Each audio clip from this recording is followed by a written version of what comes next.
बिस्मिल्लाहिर्रहमानिर्रहीम। आज हम देखेंगे जी one way ANOVA, one way analysis of variance. इसमें हम बेसिकली कुछ इसके मेन पार्ट्स देखेंगे, जैसा कि हम वन वे एनोवा क्यों यूज़ करते हैं या एनालिसिस ऑफ वेरिएंस हम क्यों यूज़ करते हैं, क्या ऑब्जेक्टिव्स होते हैं हमारी स्टडी में, क्या रिस्ट्रिक्शंस होती हैं, क्या ऐसा सिचुएशन होती है कि जिसमें हमें वन वे एनोवा को यूज़ करना होता है। तो सबसे पहले हम इसकी एनोवा की डेफिनेशन देखते हैं। तो ANOVA को analysis of variance basically known as ANOVA. Analysis of variance is a statistical technique used to test the equality of more than two population means by partitioning the total variation into its components. दो components में जिसमें ये total variation को तकसीम करती है, जिसमें हम दो पार्टीशंस करते हैं इसकी वेरिएशन में। उनमें सबसे पहले हैं बिटवीन ग्रुप वेरिएशन। ग्रुप्स यहाँ पे याद रखने वाली बात यह है कि ग्रुप्स का मतलब यहाँ पे हम जितने मीन्स को कंपेयर कर रहे हैं, हम एक मीन को एक ग्रुप कह रहे हैं। अगर हमने 4 पॉपुलेशन के मीन को कंपेयर करना है तो इसका मतलब हमने 4 ग्रुप्स को करना है। 6 को कंपेयर करना है तो 6 ग्रुप्स हैं हमारे पास। अगर हमने 2 पॉपुलेशन मीन्स को कंपेयर करना है तो हमारे पास 2 ग्रुप्स हैं।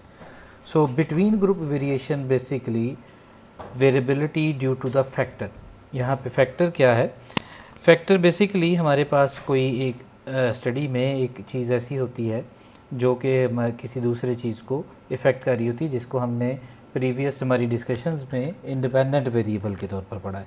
लेकिन इस इंडिपेंडेंट वेरिएबल की एक खूबी ये है कि ये क्वालिटेटिव नेचर का है, मतलब कि ये नॉन न्यूमेरिक है। तो ये पार्ट टोटल वेरिएशन को पहला जो पार्ट है वो बिटवीन ग्रुप वेरिएशन है, variability due to the factors. और दूसरा जो है वो विद इन ग्रुप वेरिएशन, यानी कि हर एक ग्रुप के अंदर जो वेरिएशन है उसमें।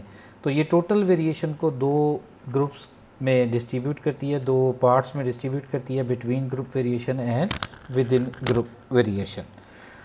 तो बेसिकली हम ANOVA जो है उसकी जो पहली रिक्वायरमेंट है वो ये है कि अगर हमने 2 से ज़्यादा मीन्स को, पॉपुलेशन मीन्स को कंपेयर करना है, तो इसमें हम डेफिनेटली हमारा नल हाइपोथेसिस जो होगा वो जितने भी ग्रुप्स हैं हमने K, let's assume we have to compare the K groups.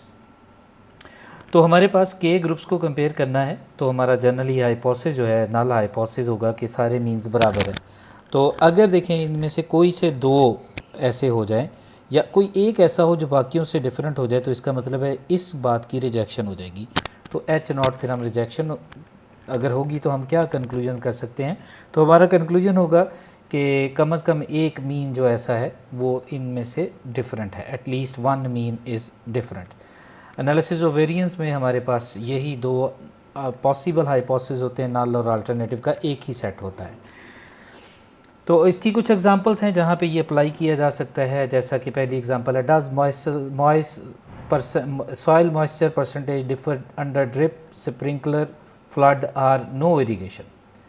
यानी कि सॉइल मॉइस्चर परसेंटेज जो है, क्या वो ड्रिप, स्प्रिंकलर, फ्लड और नो इरीगेशन, जहाँ पे डिफरेंट किस्म की इरीगेशन मेथड यूज़ किए गए हैं, उनमें क्या कोई सॉइल मॉइस्चर परसेंटेज में कोई डिफरेंस है? यानी कि अब हम 4 ग्रुप्स को कंपेयर करना चाह रहे हैं। पहला है ड्रिप, दूसरा है स्प्रिंकलर, तीसरा है फ्लड और चौथा है जहाँ पे हमने कोई इरीगेशन नहीं की। तो इसका मतलब है यहाँ पे हमने 4 मीन्स कंपेयर करने हैं, तो यहाँ पे हम analysis of variance technique use करेंगे।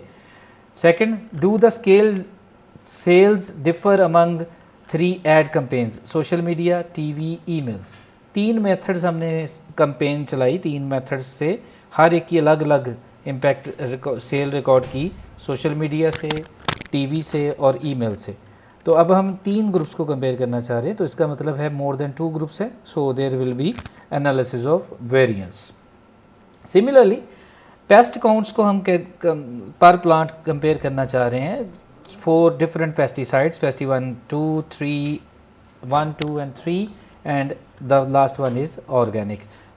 वंस अगेन हमारे पास 2 से ज़्यादा ग्रुप्स हैं, तो इसलिए हम analysis of variance technique use करेंगे। Does the plant height differ for compost, NPK, urea and no fertiliser. तो हमारे पास 1, 2, 3, 4 किस्म के फर्टिलाइज़र्स हैं, कंपोस्ट है, NPK है, यूरिया है और फर्टिलाइज़र्स है। Similarly more than 2 groups, so once again the appropriate technique to be to compare the average of these four groups is analysis of variance. इसी तरह हमने कुछ और एग्जांपल्स भी यहाँ पे डिस्कस की हुई हैं. Does the irrigation frequency impact tomato plant height? तो हमारा डिपेंडेंट वेरिएबल है प्लांट हाइट, और उसके आगे हमने फ्रीक्वेंसी इम्पैक्ट इरिगेशन फ्रीक्वेंसी हमने डिफरेंट डिसाइड की, daily, after one day, once a week, twice a week. तो यहाँ पे देखें, ये जितनी भी एग्जांपल्स हमने डिस्कस की हैं, इनमें जो इंडिपेंडेंट वेरिएबल हैं वो सारे के सारे कैटेगोरिकल हैं. तो जब हमने एवरेज कंपेयर करनी है और इंडिपेंडेंट वेरिएबल की कैटेगरीज हमारे पास 2 से ज़्यादा हैं, तो उसके लिए एप्रोप्रिएट जो टेक्निक है उसको हम एनालिसिस ऑफ वेरिएंस कहते हैं.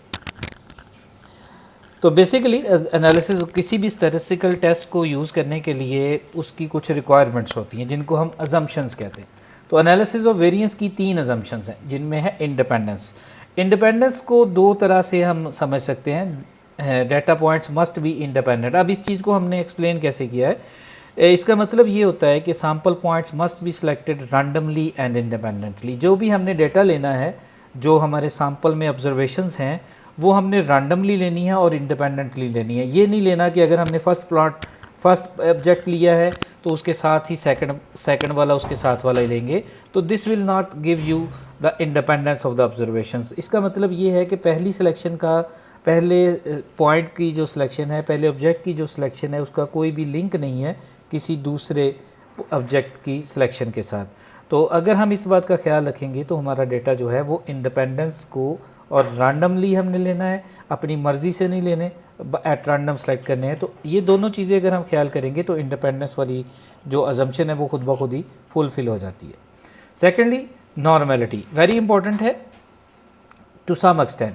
ये ज़रूरी नहीं कि 100% नॉर्मेलिटी हो, थोड़ा बहुत अगर वायलेशन भी है, अगर वेरी क्लोज टू नॉर्मल है, then we consider that this is okay. Normality, data in each group must be normally distributed. इसको टेस्ट करने के लिए हमारे पास 2 कॉमनली यूज टेस्ट हैं, शपीरो-विल्क्स और कोलमोग्रोव-स्मिर्नोव टेस्ट. इन दोनों में से कोई भी लगा सकते हैं, दोनों की अपनी अपनी खूबियाँ भी हैं, खामियाँ भी हैं.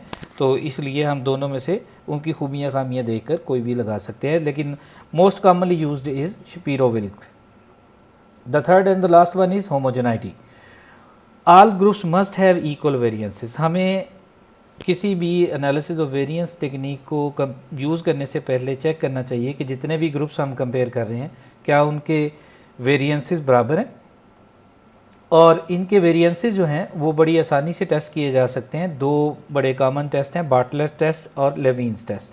दोनों बड़े अच्छे हैं. लेविन्स टेस्ट मोस्ट कॉमनली यूज्ड है एनालिसिस ऑफ वेरिएंस टेक्निक में. तो अगर हमारा डाटा ये तीनों अजम्पशंस फुलफिल करता है तो डेफिनेटली एनोवा के जो रिजल्ट्स होंगे वो ज़्यादा वैलिड होंगे, रिलायबल होंगे, हम उनको जनरलाइज कर सकते हैं.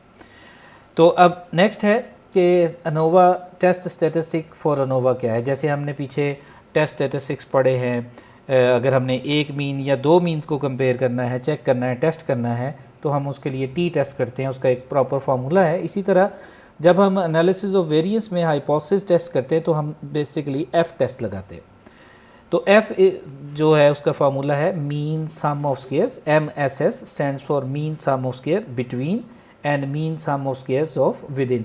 अब ये बिटवीन और विद इन, बेसिकली हम जो पीछे डेफिनेशन पढ़ी थी एनालिसिस ऑफ वेरिएंस की, वहाँ पे हमने देखा था कि एनालिसिस ऑफ वेरिएंस जो होता है वो बेसिकली हमारी जो टोटल डाटा की वेरिएशन होती है उसको 2 पार्ट्स में डिस्ट्रीब्यूट करता है. एक को हम बिटवीन कहते हैं और दूसरे को विद इन कहते हैं. तो वेरिएशन स्टैटिस्टिक्स में हम वेरिएंस से मेजर करते हैं. तो mean sum of square is actually a variance between variance, मतलब कि बिटवीन जो वेरिएशन आ रही है ग्रुप्स के दरमियान, जो वेरिएशन है डिफरेंट ग्रुप्स की जो वेरिएशन है, हम उसका वेरिएशन मेजर करेंगे mean sum of squares calculate करके. और सिमिलरली हम विद इन, मतलब ये कि हम हर ग्रुप के अंदर जो है, जो पूरा डाटा है, हम उसके अंदर जो वेरिएशन है उसको कंपेयर करेंगे. तो this follows an F distribution with k-1 and n-k degrees of freedom. जैसे हम टी टेस्ट लगाते हैं तो उसमें 1 डिग्री ऑफ फ्रीडम होती है n-1. जब हमारे पास 2 पेयर दो मीन्स को कंपेयर करते हैं तो हमारे पास डिग्रीज ऑफ फ्रीडम जो होती है वो होती है n1 + n2 - 2. सिमिलरली जब हम एफ टेस्ट यूज़ करते हैं तो इसके लिए हमें 2 डिग्रीज ऑफ फ्रीडम चाहिए होती हैं, एक को हम DF1 कहते हैं और एक को हम DF2 कहते हैं। तो यहाँ पे DF1 first degrees of freedom is K-1 and second degrees of freedom is N-K। अब यहाँ पे K क्या है? K denotes the number of groups to be compared. अगर हमारे 4 ग्रुप्स हैं तो K 4 हो गया, अगर हमने 10 ग्रुप कंपेयर करने हैं तो K 10 हो गया। यहाँ पे कोई भी रिस्ट्रिक्शन नहीं है कि कितने ग्रुप्स हो सकते हैं, जितने मर्जी हो सकते हैं, no restriction on the K की कोई लिमिट नहीं है। हाँ, 2 से ज़्यादा होने चाहिए, दैट्स अ गुड चॉइस। अगर 2 से ज़्यादा हो 2 पे भी लगा सकते हैं, बट हम 2 पे हम सिंपल कैलकुलेशन है टी टेस्ट की तो हम टी पे ही गुजारा करते हैं। वो उसके रिजल्ट्स और इसके रिजल्ट्स में कोई फ़र्क नहीं होता, लेकिन उसकी कंप्यूटेशन इससे कंपैरेटिवली कम होती है। तो अगर हमारा K 2 होगा तो हम टी को प्रेफरेंस देंगे एज़ कम्पेयर टू F। तो N क्या है? N total number of observations in the data set, यानी कि जितनी भी पहले ग्रुप की ऑब्जर्वेशन फ़र्ज़ कर ले 4 है, दूसरे में 6 हैं तो 4 जमा 6 10, तीसरे में 5 है जमा 5 15, तो N हमारा 15 हो जाएगा। तो ये एक बेसिक स्ट्रक्चर है, एनालिसिस ऑफ वेरिएंस टेबल इसको हम कहते हैं। जब हम जैसे हम T की वैल्यू कैलकुलेट करने के लिए हम X बार निकालते हैं, S निकालते हैं और फिर हम उसको उसके फार्मूला में सब्स्टिट्यूट करते हैं, इसी तरह यहाँ पे हमें ये टेबल फिल करना होता है। हालांकि इसको ना करें तब भी हो जाता है, लेकिन अगर हम इसको टेबल को फिल करें तो हमें कैलकुलेशंस जो कंप्यूटेशंस जो है वो आसान हो जाती हैं और हमें एक्सप्लेन करना भी आसान रहता है। तो हम इसको अभी देखते हैं कि इसमें SSB क्या है, SSW क्या है, SST क्या है। Basically SS denotes sum of squares and MSS denotes the mean sum of squares. तो अब हम इन सारे कंपोनेंट्स को वन बाय वन देखते हैं। तो इन कंपोनेंट्स को कैलकुलेट करने के लिए हमें एक सबसे पहले, इसके डिफरेंट मेथड्स हैं कंप्यूटेशन के, लेकिन हम एक पे ही फोकस रखेंगे जो आसान है, जिसमें कंप्यूटेशन थोड़ी सी कम है। बुक्स में आपको 2 मिलेंगे, हम उनमें से एक डिस्कस कर रहे हैं। तो सबसे पहले हम करेक्शन फैक्टर कैलकुलेट करेंगे, जिसका फार्मूला है summation I varies from 1 to n xi over square over n। मतलब ये कि x की जितनी भी ऑब्जर्वेशन है पहली से लेकर n तक, हम उन सब को टोटल करेंगे। हम इसको ग्रैंड टोटल भी कह सकते हैं। So this is basically grand total square over number of observations. तो सबसे पहले हमने analysis of variance table calculate करने के लिए सबसे पहले हमने करेक्शन फैक्टर कैलकुलेट करना है। इसके बाद हमने total sum of square calculate करना है, total SS। This will denote the total variation. तो अब यहाँ पे देखें, फार्मूला उससे मिलता जुलता ही है, बस एक चीज़ यहाँ पे समेशन x था, यहाँ पे समेशन x के साथ स्क्वायर आ गया। इसका मतलब ये है कि हम क्या करेंगे, x की हर वैल्यू का स्क्वायर करेंगे और फिर तमाम स्क्वेयर्ड वैल्यूज़ को हम करेंगे सम और फिर उसमें से माइनस कर देंगे करेक्शन फैक्टर। यानी कि करेक्शन फैक्टर इसलिए हमने पहले निकालना है टोटल वेरिएशन कैलकुलेट करने के लिए, total sum of square calculate करने के लिए हमें इसकी ज़रूरत है। इसके बाद हम between sum of square calculate करेंगे। फार्मूला क्या है, अगर R1 number of observations in first group, R2 number of observations in the second group and similarly RK number of observations in the last group. तो ये देखिए क्या है, X1i, I varies from 1 to R1। इसका मतलब है हमने सिर्फ और सिर्फ यहाँ पे पहले ग्रुप का टोटल पुट करना है, सब्स्टिट्यूट करना है। हम पहले ग्रुप का टोटल निकाल के यहाँ पुट करेंगे, उसका स्क्वायर करेंगे और ये R1 क्या है, number of observations in the first group.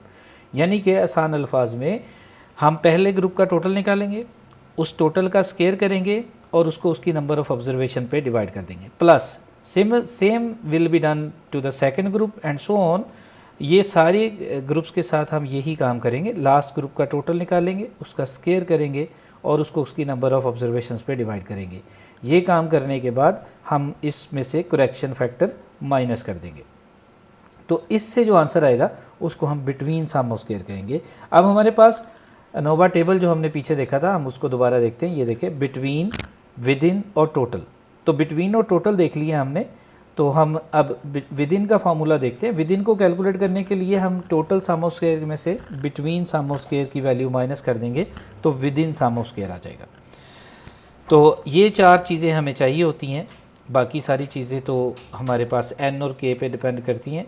तो हम इन 4 चीज़ों को कैलकुलेट करेंगे और फिर हम इसमें यहाँ पे पुटिंग करेंगे। सम ऑफ स्क्वायर b का मतलब है जो आपने सम ऑफ स्क्वायर बिटवीन निकाला है। सम ऑफ SSW का मतलब है जो आपने sum of squares within का आंसर है वो है, SST का मतलब है sum of squares of total.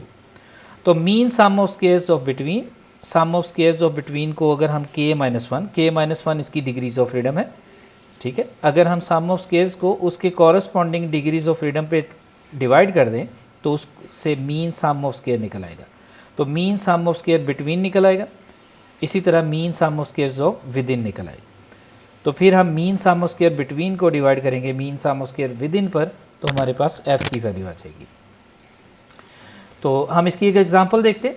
The following table gives the number of eggs per month corresponding to the 4 breeds of the chicks for 5 months data were collected. 5 months का data हमने collect किया। Breed 1 की हमने count किया कि breed 1 की जो हमारे पास हैं चिक्स हैं उन्होंने कितने अंडे दिए हैं। उन्होंने 25 फर्स्ट मंथ में दिए, 35 सेकंड में, 26 थर्ड में, 38 फोर्थ में एंड 37 फिफ्थ में। Similarly breed 2, breed 3 and breed 4। Can it be concluded at 5% level of significance that there is no significant difference between the average number of eggs for these breeds? तो इसका मतलब है हम ये compare करना चाह रहे हैं कि इन 4 ब्रीड्स की जो एवरेज नंबर ऑफ लेंग्स है क्या वो सेम है या उनमें कोई डिफरेंट है। तो हम 5% लेवल ऑफ सिग्निफिकेंस पे इसको टेस्ट करना चाह रहे हैं। तो सबसे पहले हमने हाइपोथेसिस बनाना है। हाइपोथेसिस है कि there is no difference between the average of these 4 groups μ1, 2, 3 and 4। क्योंकि हमारे पास अब 4 थे इसलिए अब हमने जनरलाइज से स्पेसिफिक हमारा हाइपोथेसिस लिखा। H1 at least one mean is different, मतलब ये कि एटलीस्ट एक ब्रीड ऐसी है जो इनमें से डिफरेंट, जिसकी average number of laying different है। ये हमारा पहला स्टेप हो गया जिसमें हमने अपने हाइपोथेसिस दोनों H0 और H1 लिख लिए। दूसरे स्टेप पे हमने लेवल ऑफ सिग्निफिकेंस डिफाइन कर लिया। Level of significance alpha is 5%, that is 0.05। तो टेस्ट स्टैटिस्टिक हम पता है कि जब 2 से ज़्यादा ग्रुप्स को हमने कंपेयर करना है तो F टेस्ट लगेगा। तो F टेस्ट की कंप्यूटेशन के लिए हम एक टेबल बनाते हैं। ये टेबल अगर हम बना लें तो हमारे लिए कैलकुलेशंस बड़ी सिंप्लीफाइड हो जाती है। बेसिकली टेबल बनाने के लिए हमें सिर्फ एक ही काम करना पड़ा। x1 की वैल्यूज़ तो ग्रुप 1 को x1 कह लिया, इसकी ये वाली ऑब्जर्वेशंस तो हमें गिवन थी, जस्ट वो लिख ली। साथ इसके स्केयर का कॉलम बना लिया, यानी कि 25 का स्केयर, 35 स्केयर, 26 का स्केयर, 38 का स्केयर, 37 का स्केयर। ठीक है। सिमिलरली x2 का कॉलम है और ये साथ उसके स्केयर्स है, x3 का कॉलम है और ये साथ उसके स्केयर्स हैं। Similarly for the last group हमने यहाँ पे टोटल्स की रो बनाई है। हमने x1 का भी टोटल निकाला और इसके स्केयर्स का भी टोटल निकाला। ये जो बोल्ड और पैरेंथेसिस में वैल्यूज़ हैं ये इनके स्केयर्स को डिनोट कर रही हैं। तो सिंपल x1 की वैल्यूज़ का टोटल आया पहले ग्रुप की 161, सेकंड ग्रुप की ऑब्जर्वेशंस का टोटल है 215, थर्ड ग्रुप की ऑब्जर्वेशन का टोटल है 274, फोर्थ ग्रुप की ऑब्जर्वेशन का टोटल है 140। सिमिलरली x1 की स्केयर फॉर्म का टोटल है 5339, सेकंड का 9293, थर्ड ग्रुप के स्केयर्ड वैल्यूज़ का टोटल है 15090, फोर्थ ग्रुप के स्केयर्ड वैल्यूज़ का टोटल है 4018। तो सबसे पहले करेक्शन फैक्टर कैलकुलेट करना है। तो करेक्शन फैक्टर कैलकुलेट करने के लिए हमें ये वाली जो ऑब्जर्वेशंस हैं, हमें जो डाटा गिवन था उनको जमा करना है। तो ये 5 वैल्यूज़ पहले ग्रुप की सम होके 161 आई है, दूसरे की 215। अगर मैं इनके सम्स को जमा करूं, सम्स का सम निकालूं तो ये ग्रैंड टोटल निकल आएगा, समीशन एक्स निकल आएगा। तो समीशन एक्स मेरे पास आ गया 790। तो करेक्शन फैक्टर का फार्मूला हम पीछे पढ़ के आए हैं। ग्रैंड टोटल का स्केयर करेंगे और उसको n पे डिवाइड कर देंगे। तो ग्रैंड टोटल मेरा 790 है, 790 का स्केयर किया और उसको n हमारे पास 20 है, 5, 10, 15 और 20।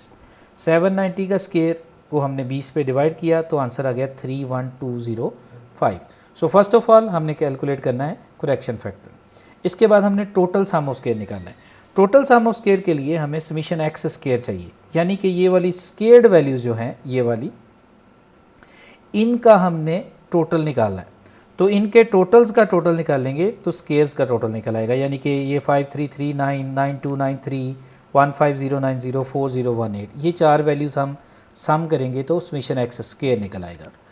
सो हेयर इट इज़, हम यहाँ पे इन चारों को सम किया तो हमारे पास समीशन एक्स के निकल आया 33740। तो टोटल एसेस का फार्मूला है समीशन एक्स आई स्क्वायर माइनस सी एफ। सो समीशन एक्स आई स्क्वायर 33740।